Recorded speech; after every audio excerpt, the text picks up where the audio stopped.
Okay, so welcome to Thesis Fun, a channel for postgraduate students writing out their master's degree and PhD thesis. And I'm certain that first degree students may also benefit from some of these thoughts. Now, this morning, I would like to touch briefly on how to select a topic for your thesis. This sometimes poses a challenge for students, and it is because prior studies have not prepared students for research work or prepared them adequately. And sometimes I think that the master's degree students have a little bit more adjustment to do than PhD students. This is because at master's degree level, there's a sudden introduction of research work in many courses. Now the student has been used to taught courses, mnemonics, remembrance, computerization, regurgitation of facts, input and output. The student prior to research work has been used to the structure of a syllabus in which there is very little choice. And as we know, structure means stricture. And so there's a syllabus, the lecturer or the teacher is going according to the syllabus. The books are all recommended, everything is set out, and there's very little choice for the student all through his primary, secondary, and tertiary levels up until first degree. And so the student becomes used to this regime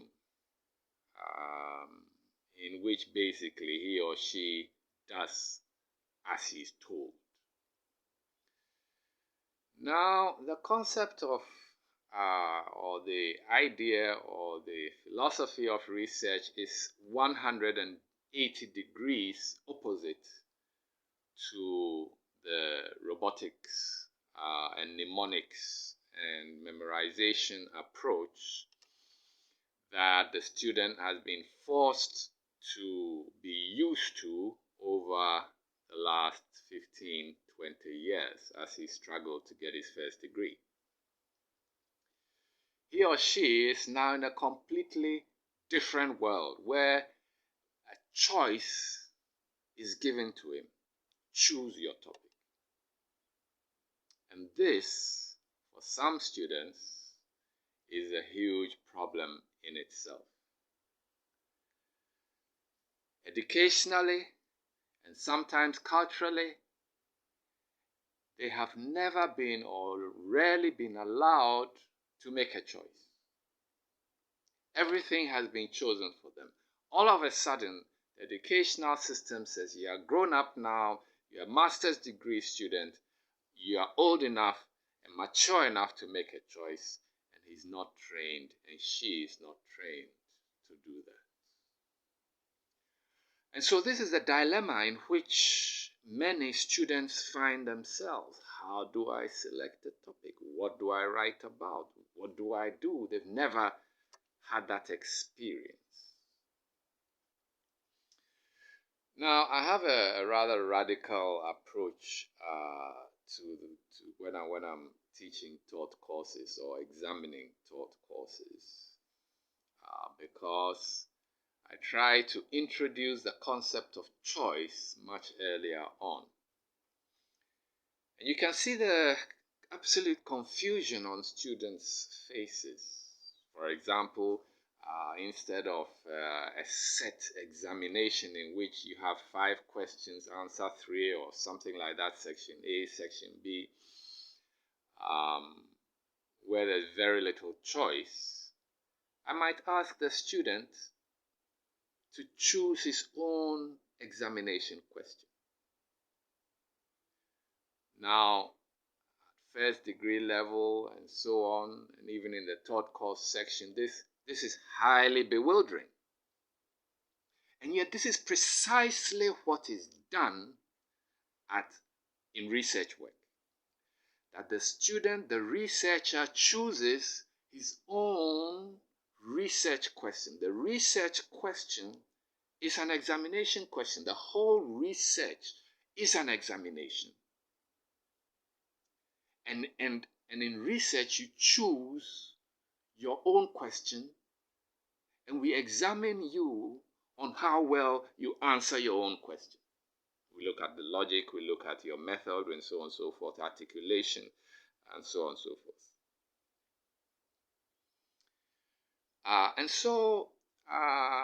In my view, the mnemonics is becoming less relevant. These are things that the student can search out for himself, particularly in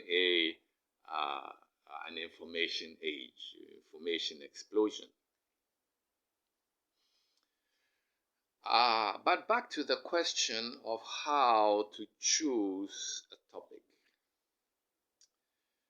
So my suggestion, and this is not a hard and fast rule, but it is a guideline, it is a suggestion based on experiences of others. And the first guideline, and perhaps the most important that I might suggest, is that you choose an area of interest. Note I said area. When I say how to choose a topic, it's actually a misnomer. What we are discussing really is an area of interest, because the topic may change as you go along. In fact, it is more likely to change than not.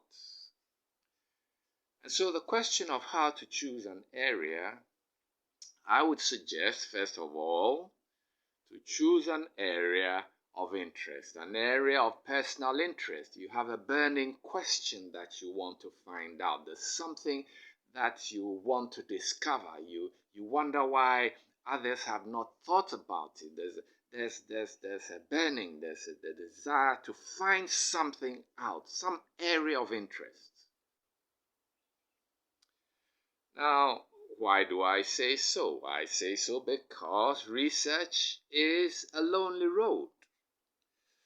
Research is an individual road. Prior to research work in the mnemonics and memorization robotics system, where you're in the classroom with others, you had others to motivate you or demotivate you, as the case may be. But with research work, it is a lonely road. It is with you and your supervisors. Usually at the master's level, you may have 1 or 2 supervisors, or just one main one. And PhD, you may have about 3, which sometimes translates into you alone, really.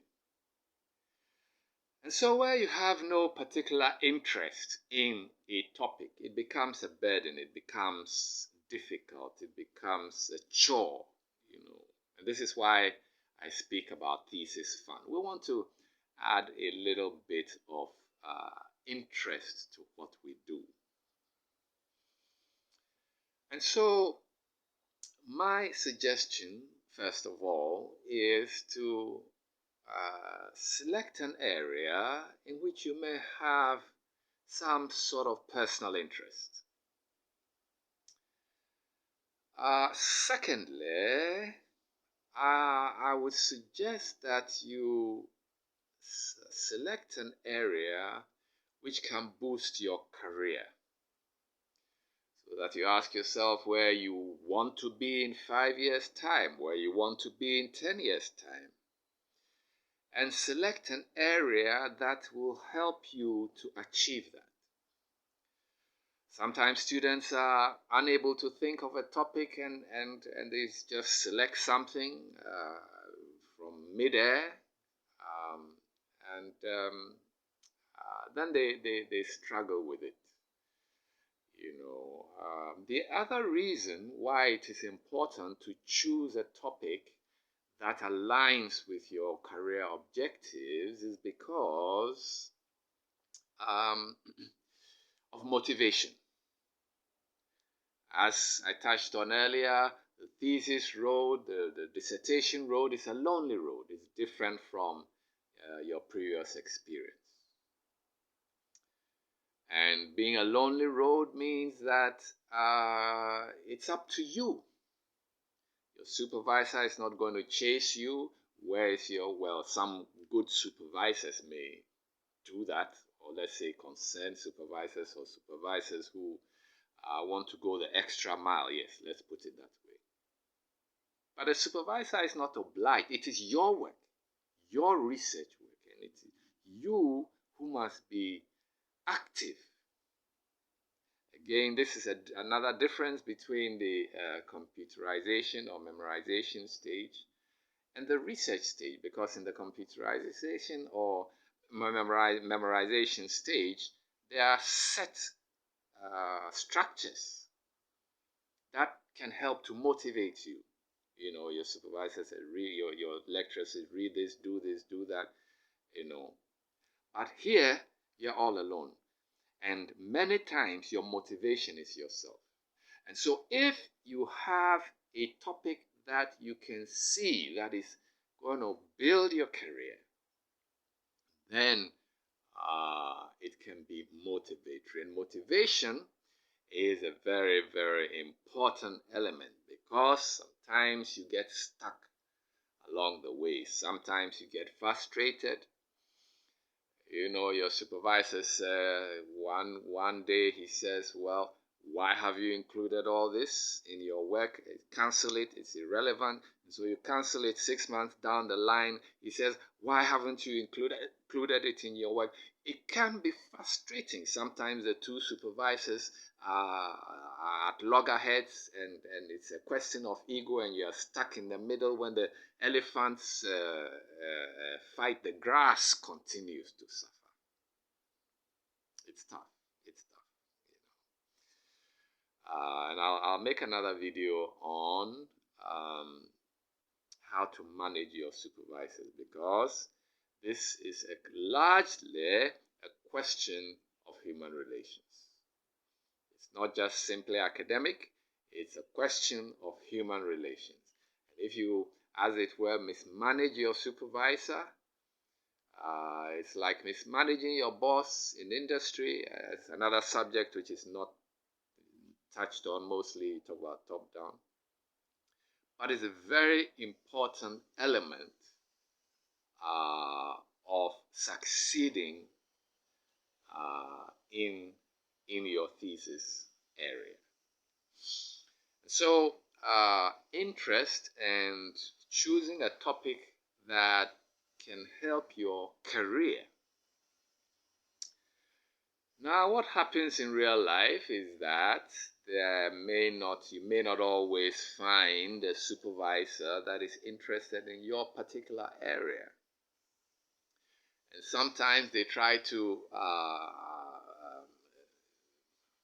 rope you in or coerce you into their area, which you may not be interested in. But if you do find that they are interested, or you are interested in their area, that can be an advantage. If, for example, a supervisor has a research grant to do some research work, and you happen to be interested in that particular supervisor's research area, you can rest assured that you're going to have a whole hurricane of assistance from your supervisor, and that can catalyze your work and really because he's personally or she is personally interested. And so sometimes that can also be a guideline. It can be a bit, where the supervisor is not really interested in what you're doing, but he has to supervise you because it is his job. There's a difference between supervising a student because you have to and supervising because you are interested in the work they do. Personally, I always enjoy research academic work because I learned something. It's exciting. You remove the tedium out of life. You challenge the student, challenge yourself, and so from all different areas. That's me personally. And so it is possible, if it falls within your interest area, to align yourself to an area, a topic, if you want to use that word, of your supervisor.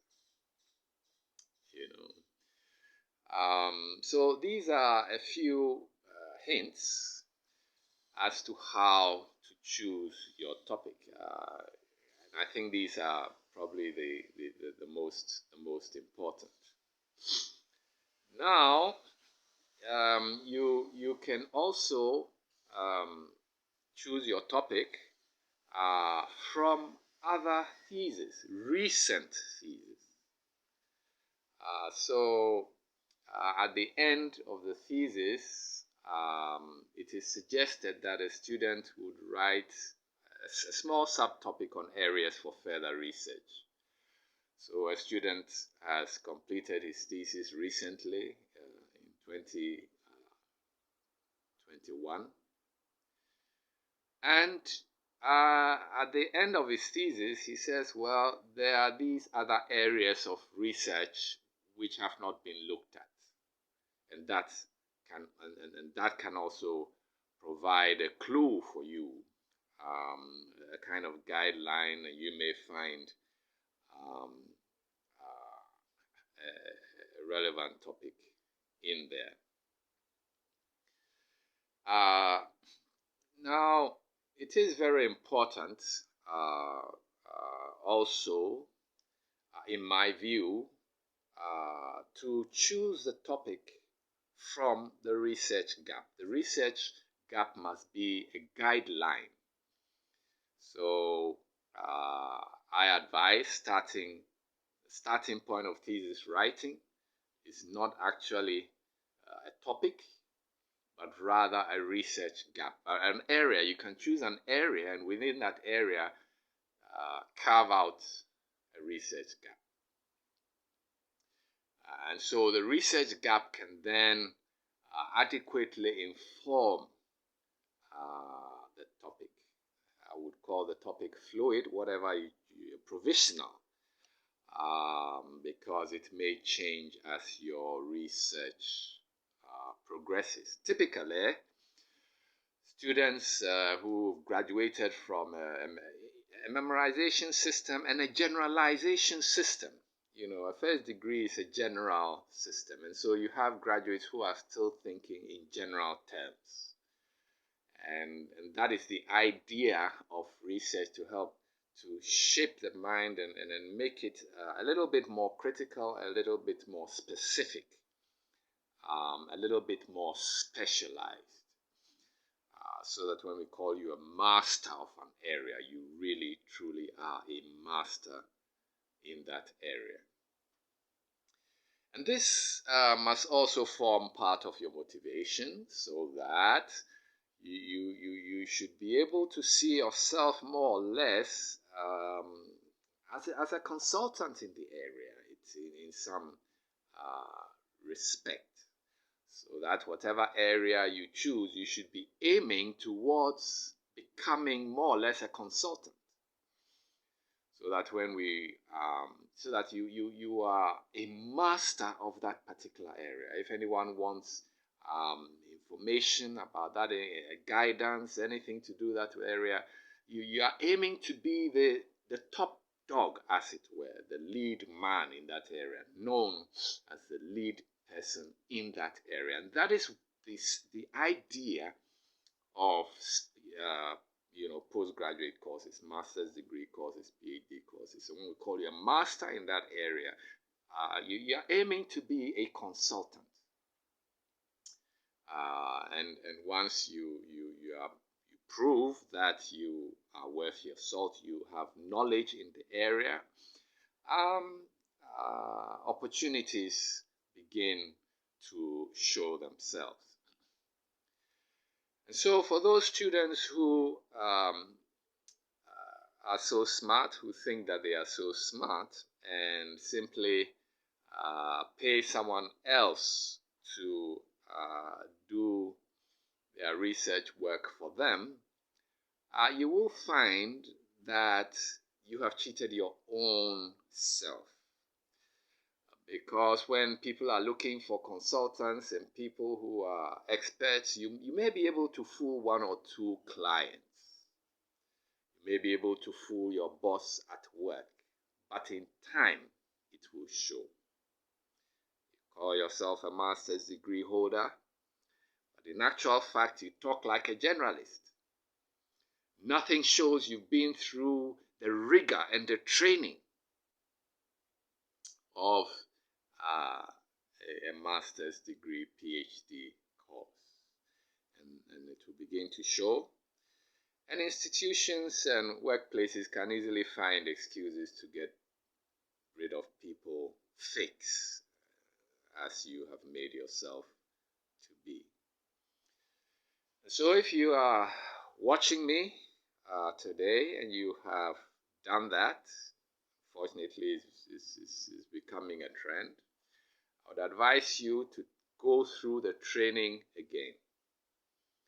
Go through the rigor, learn the skills, match up to the certification that you claim to have, because it is obvious.